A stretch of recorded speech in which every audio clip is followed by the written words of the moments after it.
শেষ দেহা আমার বোনের আমার। নাসিরনগরে চেইন চুরির সন্দেহে যুবককে পিটিয়ে হত্যা। ব্রাহ্মণবাড়িয়া প্রতিনিধি মোহাম্মদ সাদেকুল ইসলামের পাঠানো তথ্যচিত্রে থাকছে বিস্তারিত। ব্রাহ্মণবাড়িয়ার নাসিরনগর উপজেলায় চেইন চুরির সন্দেহে এক যুবককে পিটিয়ে হত্যার অভিযোগ পাওয়া গেছে। ঘটনাটি উপজেলার ফেদিয়ারকান্দি গ্রামে ঘটেছে। নিহত যুবকের নাম শাহিন ভুইয়া, ২২ বছর।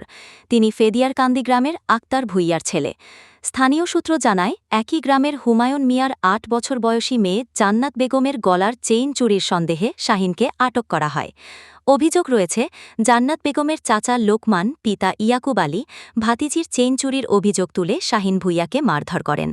এক পর্যায়ে গুরুতর আহত হলে তাকে বাড়ির পাশের রাস্তায় ফেলে রেখে যান অভিযুক্তরা।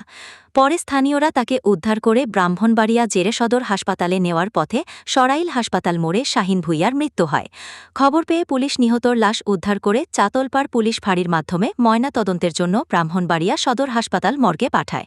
নাসিরনগর থানার ভারপ্রাপ্ত কর্মকর্তা ওসি মোহাম্মদ শাহিনুল ইসলাম জানান, লাশ ময়নাতদন্তের জন্য ব্রাহ্মণবাড়িয়া পাঠানো হয়েছে। এ ঘটনায় এখন পর্যন্ত কোনো লিখিত অভিযোগ পাওয়া যায়নি। অভিযোগ পেলে আইনানুগ ব্যবস্থা গ্রহণ করা হবে। সকালে আমার বাড়িতে গেছে হাঁটতে হাঁটতে আমার বুকুর বাড়িতে গুরু দিয়ে আমার ভাইয়া দিয়ে শেষ দেহা আমার বোনের আমার জিয়ের দিকে আইছে গো। আসামিদের নাম হচ্ছে লোকমান, জাবেদ, জুনাইদ, মুরাদ, মিলন, আরো অনেক লোক আছে, কিন্তু আমরা ওদের নাম বলতে পারতেছি না।